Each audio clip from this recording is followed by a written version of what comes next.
눈 보고 말해야 돼. 눈 보고. 다시 한번 인사하겠습니다. 주님이 우리와 함께 계십니다. 혹시 여러분 동두천이 어디에 있는지 아십니까? 미자일사는 잘 모를 거예요. 철책선이 가장 가까운 우리나라의 도시, 그 도시에서 있었던 일입니다. 6.25 전쟁으로 말미암아 북에서 남편과 아이를 둘 데리고 오다가 그 전쟁에서 남편을 잃어버렸습니다. 그래서 남쪽에 내려와서 살라고 보니까 두 아이 데리고 할 수 있는 게 없었어요. 지금도 그럴 수도 있겠지만 지금은 좀 다르겠지만 그 당시에 먹고 살 일이 까마득했어요. 그래서 어쩔 수 없이 여자가 직장을 나갔는데 그 직장이 미국 양색시 또는 양공주와 같은 바에 나가서 술을 따라주는 일이 됐습니다. 아이 둘을 가진 사람이에요. 해가 질 무렵에 출근했다가 새벽이 되면 돌아왔던 거예요.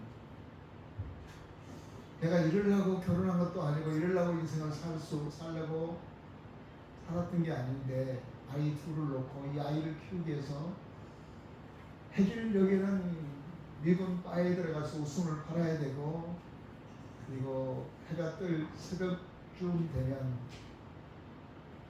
집으로 돌아와야 되는 인생에 대해서 굉장히 회의감을 가졌습니다.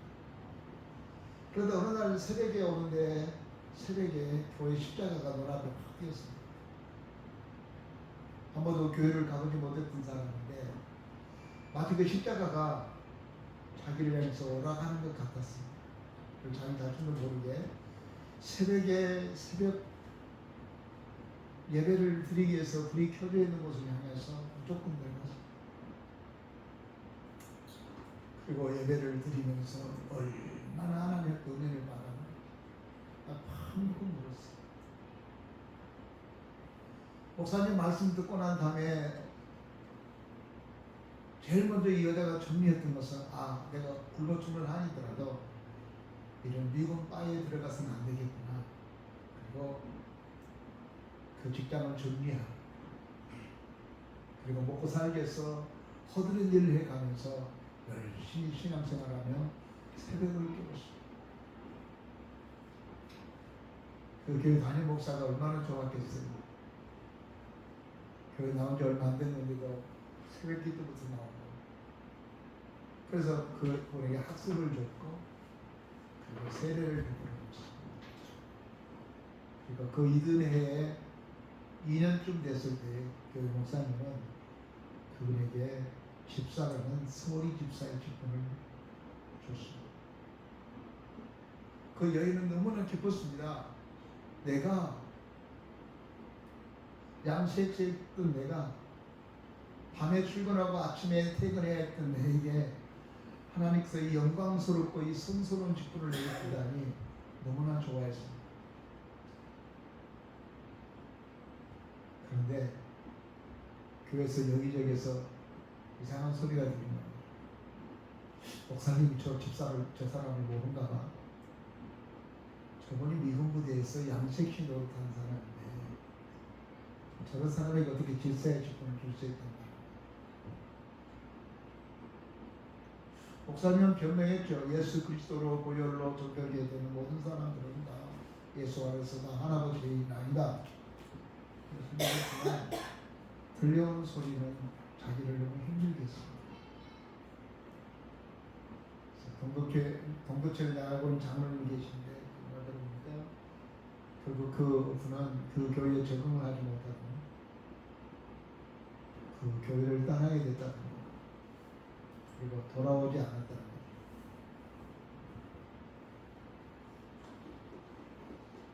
우리 주변에는 바로 이런 사람들이 있습니다.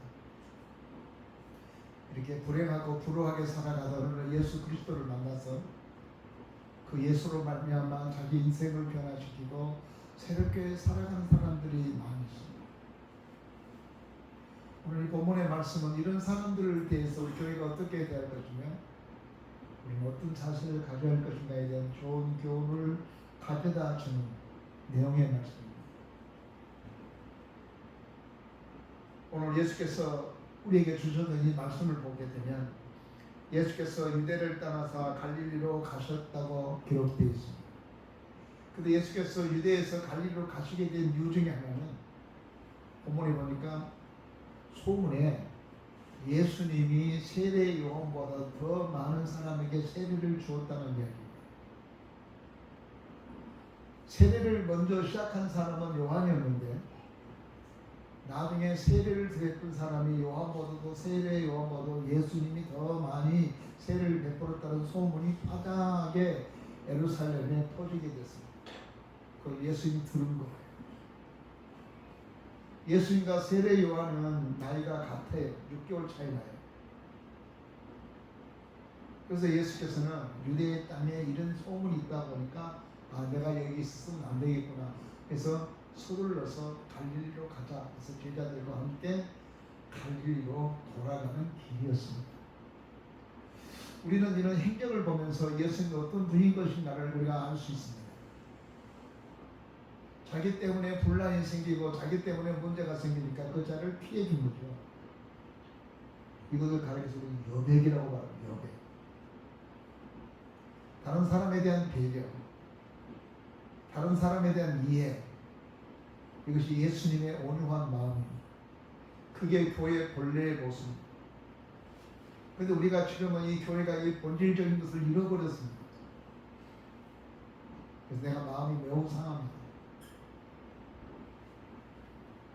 오늘 예배 드리기 전에 장로님한테 그런 이야기를 했지만 예전에는 교회당 앞에서 담배를 피다가도 목사님이 오시면 얼른 도망가고 불 끄고 다른 데로 갔어요.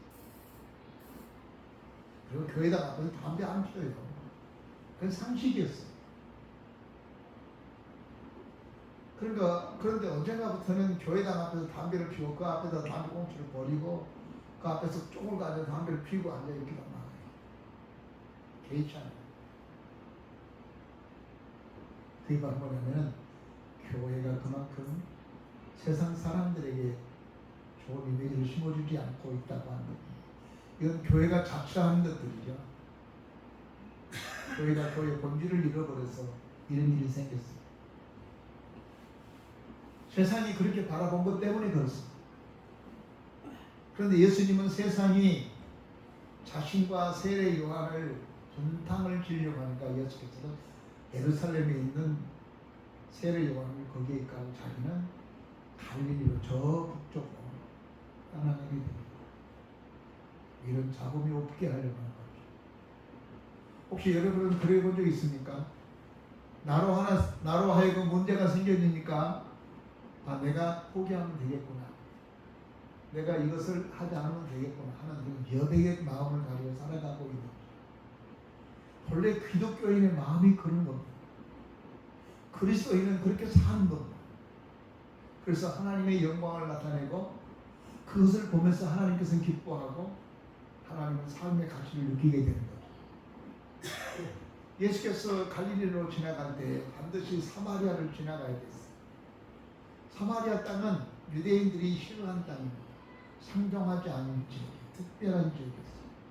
사마리아 지역, 혼혈화된 사람들만이 거기에 모여 사는 지역. 그런데 예수께서는 다른 사람은 빙 돌아갔지만 예수께서는 의도적으로 사마리아를 지나서 가져가다가 수가라는 동네에 있는 우물가에 머물게 됩니다. 그리고 제자들한테는 너희들 마을에 가서 먹을 빵을 좀 구입해 오라 그래서 보냈습니다. 그리고 예수님 혼자 남았습니다. 그런데 어디서 한 여인이 물동이를 이고 우물가로 다가오게 됩니다. 이건 심상치 않은 일입니다. 거기 나라는 너무너무 덥기 때문에 한 달 40도 50도 되기 때문에 그때는 지친 시간이 다 작은 거예요. 그늘에서 자야 돼요. 그런데 아무도 사람들이 아까 갔다 하지 않는데 그 여자 혼자 물동이를 이고 이 수가라는 먼 곳까지 물을 기르러 한 여인이 있었어요. 보통 여인이 아니에요. 나중에 알아봤지만 이 여자는 동네 사람들한테 따돌림 받는 사람이었습니다. 왜냐하면은 남편이 5이나 됐는데 지금 살고 있는 사람 자기 김장 남편 아니에요. 아주 불량한 여자예요. 이 사람은 동네 사람들의 마음을 많이 아프게 한 사람, 동네 부녀인들의 마음을 자기 남편을 데려가고 그 남편과 바람난 것 때문에 얼마나 여자들이 힘들었겠어요. 행실이 바르지 않았어. 그래서 그들과 함께 놀지 않고 동네에 사람들이 있는데 가고 싶지 않아서 모든 사람이 잠들어 버리는 취침 시간에 물 들이러 옵니다. 물은 반드시 먹어야 되니까.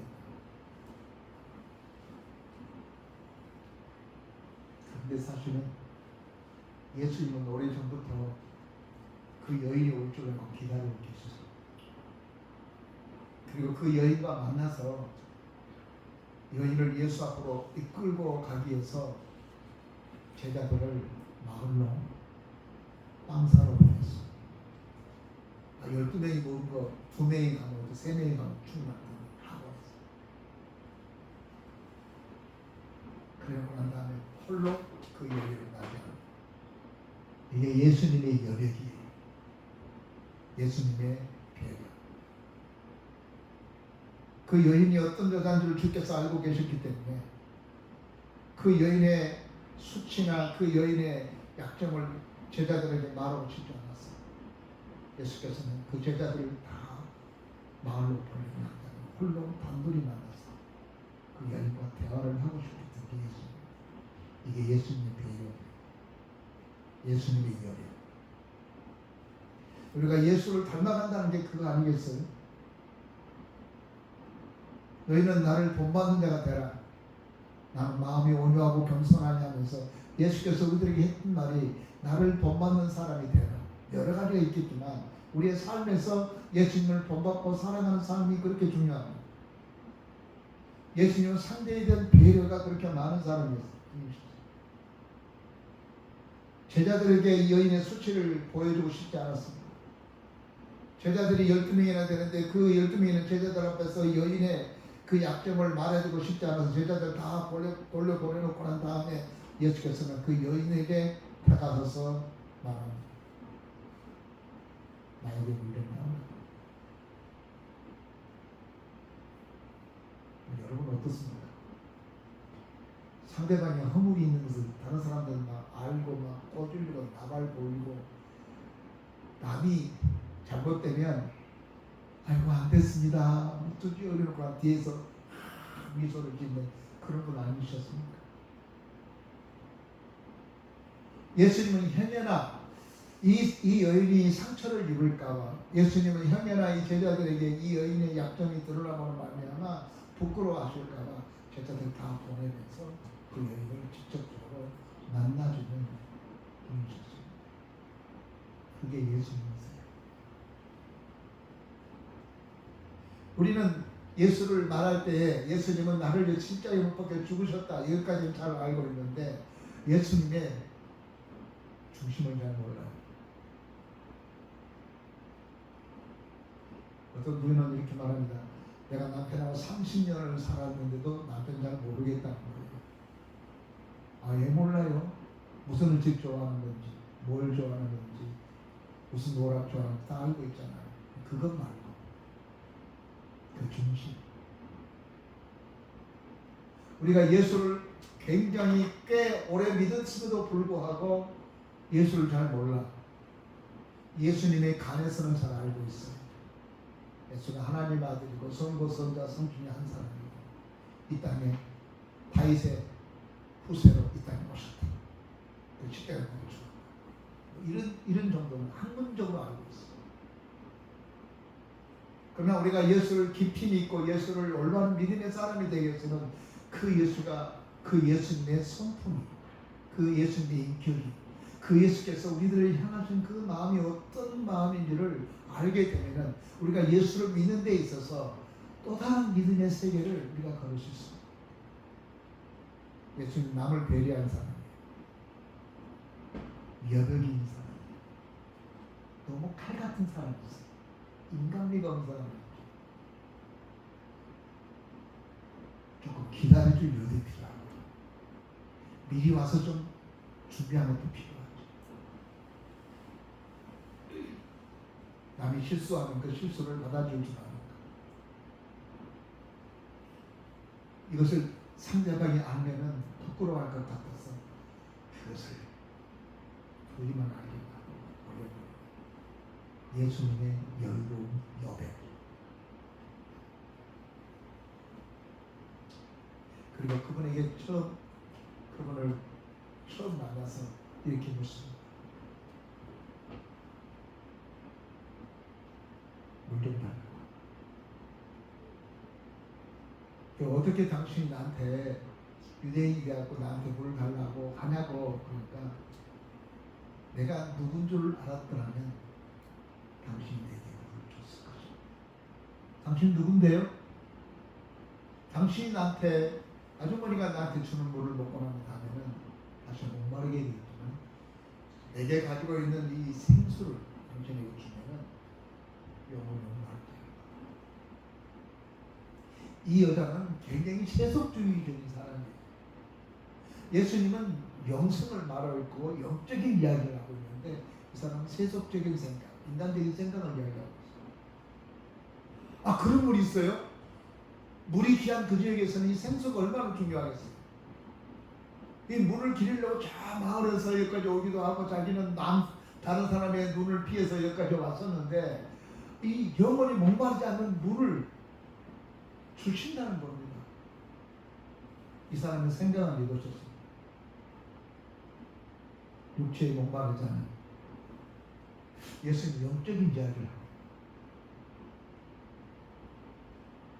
여러분 제일 답답한 게 뭡니까? 영적인 이야기하고 있고 영적으로 대화를 나누고 있는데 자꾸만 상대방은 육신적인 대답을 하고 있고 육신적인 질문을 하고 있습니다. 이게 매우 힘든 거예요. 그래서 예수께서 본질을 이야기하죠. 아주머니는 내가 누구인 줄 알았더라면 나한테 이렇게 말하지 않을 텐데. 그때 예수께서 오늘 본문의 말씀 쭉 보면은 26절에 보면은 예수께서 이르시되 내게 말하는 그가 당신이 기다리는 그분이 나라고 자신을 보여줍니다.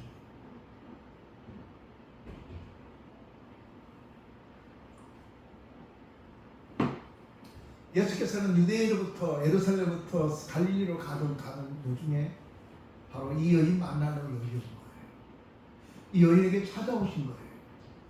아무리 생각해도 우리는 이해가 되지 않습니다. 예수께서 고작 찾는 사람이 이렇게 부정한 여인이다니. 이 사람은 남편들을 5이나 갈아치우고 지금 살고 있는 그 남자 자기 본 남편이 아니에요. 남의 남자예요. 아주 나쁜 여자예요. 여자들의 눈물을 많이 흘리게 했던 사람입니다. 그리고 사마리아 여인. 그런가 하면은 이 여인은 동네 사람들의 마음을 많이 아프게 했던 사람입니다. 하고 많은 사람을 주네. 왜 주님께서는 이 여인에게 찾아왔을까요?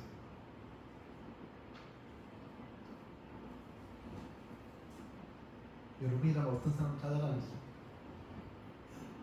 아마 여자가 많이 예뻐서 그랬을까요? 아주 아름다운 절세 미인이기 때문에 수많은 남자를 따라왔고, 그러고 보니까 이 여자도 보니까 아주 미인이기 때문에 예수께서 그게 반해가지고 이 여자를 찾아왔을까요? 아니면 누구에게 청탁을 받아가지고 그분이 돈을 많이 모았다는데 헌금 많이 할 것 같으니까 예수께서 그 여자를 찾아와서 헌금 많이 하게 하려고 여자를 찾아왔을까요? 아닙니다.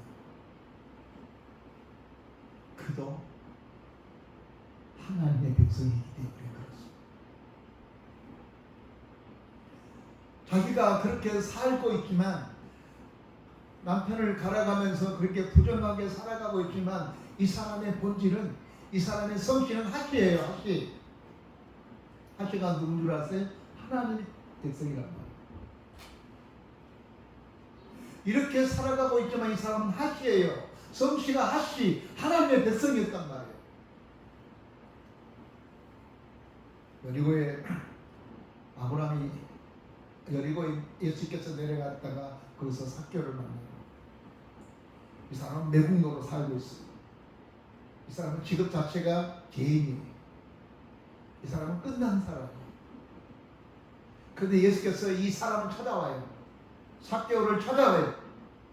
그리고 예수께서 이렇게 말합니다. 모든 사람들은 삭개오는 지옥에 갈 사람이고 매국노고 이 사람은 구원이 불능이라고 생각했었는데 예수님은 그에게 이렇게 말합니다. 너도 아브라함의 자손이로다라고 말합니다. 서민이라는 얘기. 근데 서민인데 지금 이거 매국노 짓을 하고 있는.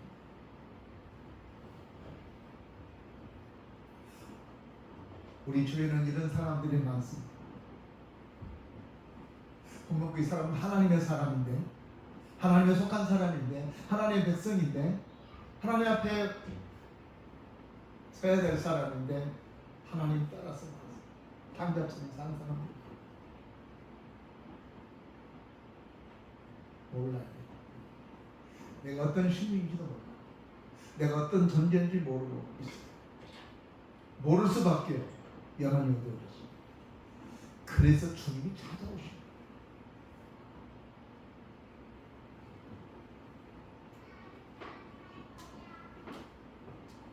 홀만 헌트의 그림 가운데 유명한 그림이 하나 있는데 그 그림은 예수께서 문 밖에 서 있고 안에 있는 사람에게 노크를 하고 있는 그 그림이에요. 홀만 헌트가 그림을 그려놓고 친구들을 다 모아놓고 내 그림이 완성됐다 평가에 받아 모든 친구들이 좀 잘 그렸다, 영감이 있다, 감동이 있다. 한 친구가 그랬습니다. 야, 이 그림에 문제가 있다. 뭐냐? 문의 손잡이가. 그랬더니 홀만원들은 휙 웃으면서 이 그림의 포인트가 그거야. 문에 손잡이가 없는 것이 포인트. 왜? 그것은 밖에서 문을 열어야만, 안에서 문을 열어야만 열릴 수 있기 때문에. 그래서 예수께서 놓고 예수께서 아무리 그 사람 속에 들어가고 싶어서 노크를 했는데 문고리가 없으니까 손잡이가 없으니까 못 들어가. 어떻게 해 들어갑니까? 안에서 열어야만이 예수님이 들어갈 수 있다고 하는 거예요. 그 영감이 어디서 떠올랐느냐? 요한계시록 3장 20절 말씀에 내가 문 밖에 서서 두드리노니 누구든지 문을 열면 내가 들어가서 너는 나로 더불어 먹고 나는 너로 더불어 먹으리라. 내가 놓고 할 때 문 열면 된다는 겁니다. 예수님이 찾아와서 계속 놓고 하는 거예요. 여러분의 사업체, 여러분의 직장을 통해서, 여러분의 환경을 통해서, 여러분의 사건, 이런 사건, 저 사건을 통해서 하나님께서 계속 깃발을 둔 거예요. 놓고 하는 거예요. 사업체를 통해 놓고 하고, 건강을 통해서 놓고 하고, 가정의 문제를 통해서 놓고 하고, 이런 일 저런 일을 통해서 놓고 하면서 하나님 찾아라, 하나님께로 돌아오라, 하나님이 부르신다. 그게 주님의 부르심이에요. 주님의 놓고예요. 열면 돼요. 열면 내가 들어가서 너와 함께 하겠다는 거예요. 너의 사업체에 내가 함께 하겠다. 너의 직장에 내가 함께 하겠다. 너의 식당에 내가 너와 함께 하겠다. 여러분이 하는 게 주님이 함께 하겠다는 것입니다. 그래서 주님도 좋고 너도 좋고 누이 좋고 매우 좋고 이런 일이 있게 된다는 것입니다. 언제요? 열면. 근데 이 문을 열라고 주님이 찾아오신 거예요. 어떤 사람은 예수를 믿는 사람은 착하고 선한 사람이나 예수를 믿을 거라고 생각합니다. 그렇지 않습니다. 하나님께서는 자기의 백성을 찾으러 오신 거예요. 에베소서 2장 1장을 보면 우리가 만세전부터 선택한 하나님의 백성이라는 거예요. 예수께서는 솔보니게 여인에게 말하기를 하나님 앞에 이스라엘의 버림을 길을 잃어버린 사람 외에는 내가 찾아오지 않았다는 거예요.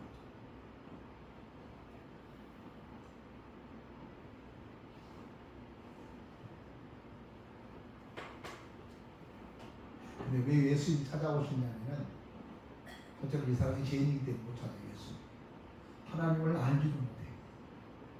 찾을 수 없어. 자기 신분이 엉망진창이야.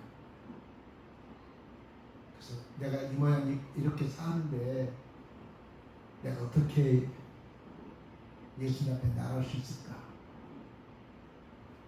이런 생각을 갖고 있어요. 그래서 용기가 안 나요. 영적으로 어둡기도 하지만 그 용기가 안 나요. 그래서 주님께서 하나님인데 육신의 몸을 입고 이 땅에 우리 만나러 오신 거예요. 그것을 가르쳐서 좀 고상한 말로 하육광세,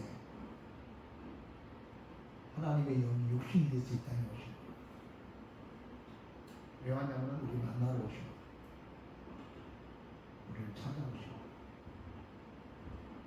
어떤 사람이 찾아오신 것인가? 첫째는 하시들만 찾아오고, 두 번째는 예수님을 기다리는 사람이 있어요. 오늘 이 수가성 우물가 여인에게 찾아왔던 이유 중에 가장 큰 이유 중에 하나는 당신네들은 예루살렘에서 예배를 드리고 있지만 우리는 못 드리고, 그러나 한 가지 분명한 것은 메시아가 오시면 우리는 희망이 있어요. 이 수가성 우물가 여인, 이 여인에게 생활은 부정했어요. 삶도 엉망이었어요. 아무렇게나 살았어요. 그렇지만 그에게 한 가지 불씨가 있었습니다. 생명의 씨앗이 있었는데 그것은 바로 예수 그리스도를 기다린 사람이 있었어요. 메시아를 믿고 기다린 사람. 그 메시아가 오시면 이 문제 해결될 것이라고 그런 기대했습니다. 그래서 수많은 사람들이 그 메시아를 기다렸던 거예요. 사마리아 사람들 혼혈을 하고 천대받았지만 그래도 그 메시아 보면 이 문제 해결할 거라고 생각했어요. 내가 부정한 여자지만 내가 이렇게 살았던 것은 사실이지만 이 문제를 해결할 수 있는 것은 그 메시아가 오면 천지가 개혁하면서 회복될 것처럼 믿음을 가졌어요. 그 메시아. 그러니까 예수께서 하신 말씀이 네가 기다린 메시아가 바로 나다라는 말입니다. 저는 숨이 바로 나다. 그래서 그 여자가 그 상황 가운데서 물동이를 버려두고 마을로 뛰어들어가서 지금까지 우리가 메시아를 기다리는데 메시아가 올 것이라고 생각해서 그 메시아가 오면 우리가 해방될 것이고 이 치욕스러운 것도 없어질 것이라고 생각했었는데 그분이 우리 동네 왔다. 그래가지고 동네 사람 다 똥거려가지고 예수를 만나기 위해서 자신도 예수를 믿고 거기에 동네 여인들 자기를 미워했던 여인들 다 예수를 믿어 사마리아에 빌립이 가니까 이미 거기에 성령의 불길이 일어나고 있었어요.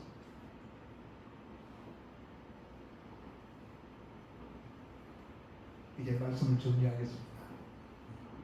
사랑하는 성도 여러분, 주님이 누구에게 찾아왔다고 생각하죠? 양반들에게? 착한 사람에게. 착하니까 예수를 잘 믿을 거라고 생각합니다. 여러분은 생각해보세요. 여러분 성품이 어떤지. 드러낼 만한 것들 있어요? 그러니까 하나님께서 나를 구원했겠지. 혹시 이런 생각 갖고 있지는 않습니다. 하나님은 감히 하늘을 우러러 하나님 앞에 내가 당신의 아들입니다, 딸입니다 말할 수 없는 이런 사람에게, 그런 힘이 없는 사람에게 주님이 사랑의 옷을 입고 가난한 목수의 아들이 태어나셔서 우리에게 내가 바로 그러다고 말해주었습니다. 우리 인생의 문제를 해결해주었습니다. 그렇기 때문에 요한복음 1장에서는 영접하는 자, 곧 그 아들을 믿는 자에게는 하나님의 자녀가 되는 권세를 주셨습니다. 주님께서는 여자의 아름다운 행실이나 아름다운 미모나 그 미담을 듣고 예수께서 이곳에 찾아오시느니라. 이 부정함과 정말 추악함과 정말 못된 여자임에도 불구하고 예수 그리스도에 대한 메시아를 기다리고 있었기 때문에 예수님은 다른 사람 닿지 않았고 먼저 이 여자 찾아오셨어요. 여리고에 수많은 사람들이 있었지만 예수를 기다리고 예수에 대한 소망을 가지고 있는 삭개오에게 삭개오야, 오늘 나는 너와 함께 너희 집에 이루하리라. 그리고 너도 아브라함의 자손이야 라고 선언해 주었어. 매금들에게 했던 삭개오, 주님의 좋은 일꾼으로 말씀드리겠습니다. 어느 날 한 왕자가 신하들과 함께 사냥터를 사냥하다가 저 산속에서 한 아가씨가 나무를 캐고 있는데 그 아가씨가 시골 아가씨가 너무나 순박하고 예뻤어. 속된 말로 뿅 가버린 거야. 그래서 그에게 사랑을 고백해야겠어. 근데 어떻게 고백할까? 첫째는 내가 왕의 고리를 가지고 그에게 찾아가서 야, 내가 이 나라 왕자다. 내 사랑 받아줘. 이렇게 말하면 받아주겠지 생각하고 그렇게 말하면 나를 정말로 사랑하지 않고 진실로 사랑하는 마음을 갖지 않고서 왕자가 말하니까 그냥 왕권에 의해서 사랑한다고 말할 것 같아요. 이 방법은 아니에요. 두 번째는 찬란한 영광을 보여주면서 내가 이 살집이다. 내가 우리 집인데 너와 함께 이렇게 살자. 이렇게 말하면서 사랑을 고백하면 나한테 대한 사랑 애정이 아니라 이 부귀와 영광을 사랑하고 거기에 눈이 어두울 거다 생각하고 그것도 안 하게 됐습니다. 세 번째로 오직 이거 한 마지막으로 이 방법을 썼습니다. 그는 산에서 남은 나무꾼처럼 자기 자신을 가장하고 있는 그대로 사랑해주는,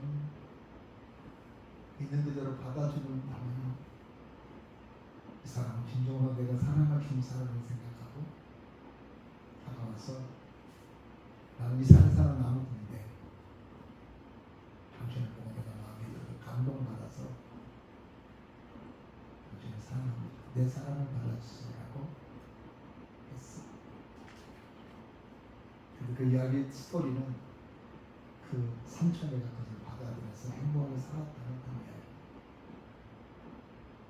이야기. 예수께서는 부귀와 영광과 왕의 왕자로 태어나셨지만 그렇게 태어나지 않았어요. 목소로 태어났어요. 어디 가난한 목소. 그리고 간 천미들이 사는 저 나사렛이라는 동네에 태어났어요. 거기서 살았어요. 이유가 뭘까요? 수가 속 물가에 여인 같은 사람을 만났어요. 삭개오 같은 그 여인을 만나고 바닷가에서 그날 벌어서 그날 먹고 사는 투박한 베드로의 친구가 되어주려고 주님께서는 그렇게 비하를 하셨어요. 이 땅에 오셔서 만나주셔서 그를 구원하죠. 그게 우리 주님이세요. 여러분이 착하고 선하기 때문에 주님이 여러분을 부르십니다.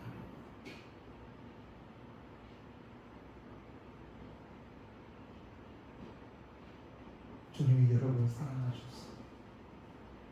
하나님이 세상을 이처럼 사랑하셨다는 말을 쓴 것처럼 하나님이 여러분을 사랑하셨어요.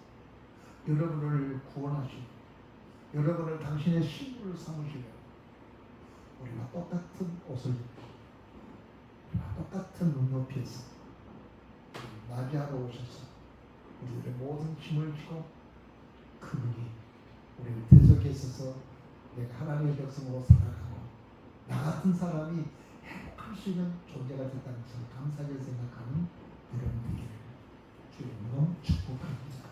기도하겠습니다. 전능하신 우리 아버지 하나님 감사합니다. 오늘 또 시간에 저희들이 주 앞에 나와드려 기도하게 하셔서 감사합니다. 전능하신 우리 아버지 하나님, 예수님은 상천하주에 전능하신 하나님인데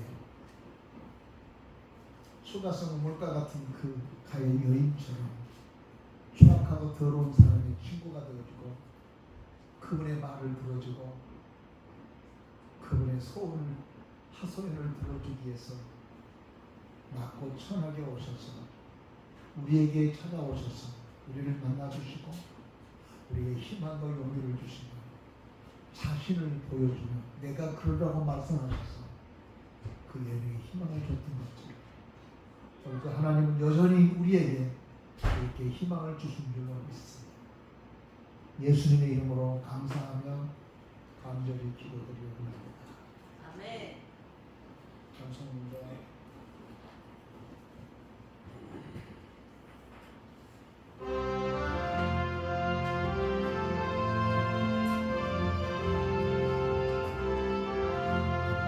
주님 찾아오셨네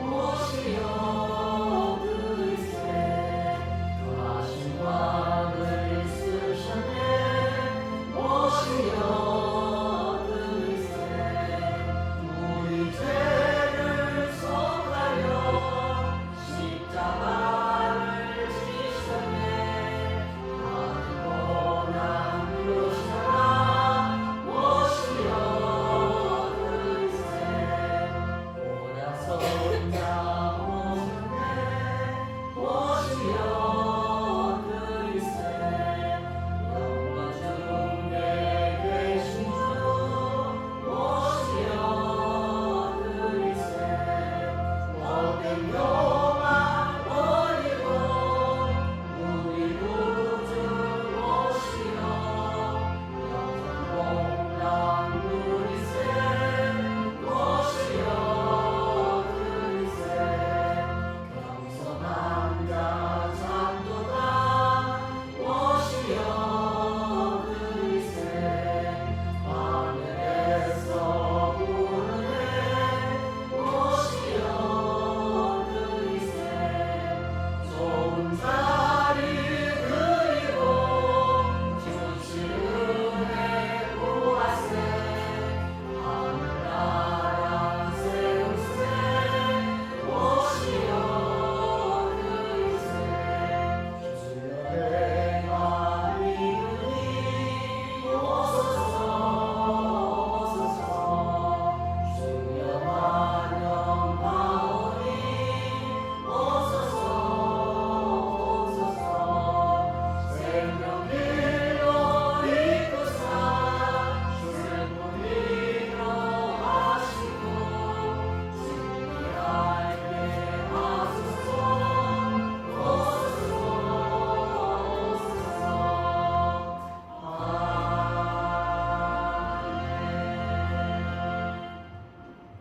전능하신 우리 아버지 하나님, 주님의 은혜와 주님의 사랑이 정말로 고맙고 감사합니다. 오늘 저희들 주 앞에 올 때에 주님 빈손으로 오지 않고 귀한 예물 마련해서 주 앞에 드리울 수 있게 해주셔서 감사합니다. 없으면 못 드릴 뻔했는데 드릴 수 있도록 믿음도 주셨고 그리고 물질도 주셔서 드릴 수 있게 싸웠사오니 많이 심은 자는 많이 거두고 적게 심은 자는 적게 거둔다는 말씀처럼 주님 앞에 드는 이들에게 물질에 가라지 않고 풍성하게 연대를 내기 원하며 자녀들은 나가도 복을 받고 들어가도 복을 받으며 떡가죽 그릇까지도 복을 받게 하시고 장사의 수중에 하산이 가득한 것처럼 우리 모든 우리 성도님 가정의 자녀들이 하산이 가득하고 부끄러움을 당하지 않도록 만들어 주옵소서. 축복하고 예수님의 이름으로 기도하옵나이다. 아멘.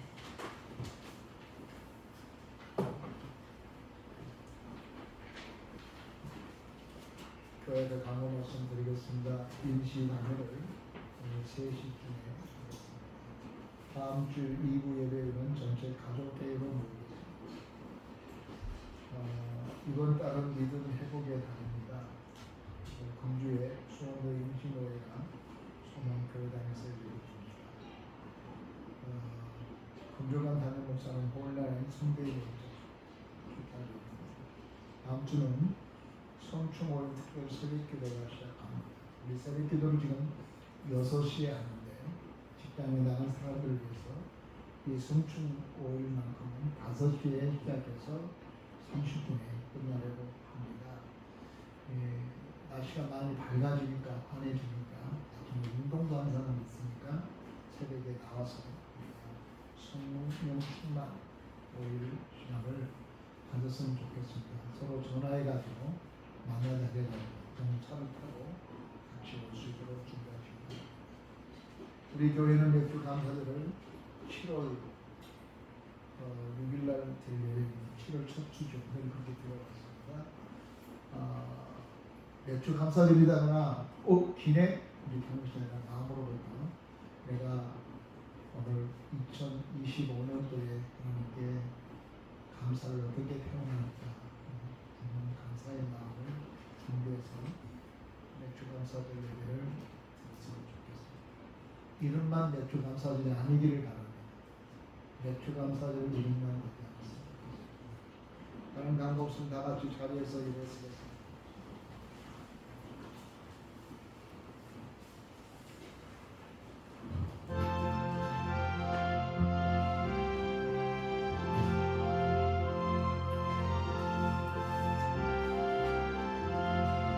주여 복을 구하오니 편히 가게 하시고 사랑받아 주 은혜로 이기도록 하시고 광야 같은 세상에서 항상 인도하소서.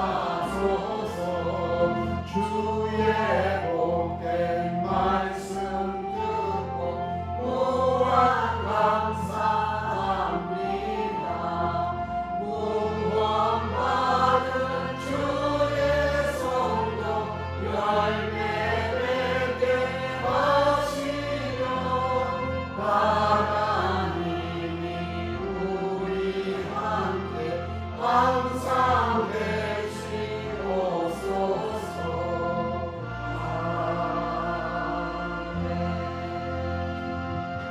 이제는 우리도 예수 그리스도의 은혜와 우리 아버지 하나님의 무한하신 사랑과 성령님의 감동 감화 내재 교통하시니 이제로부터 영원토록 함께 계실지어다. 아멘.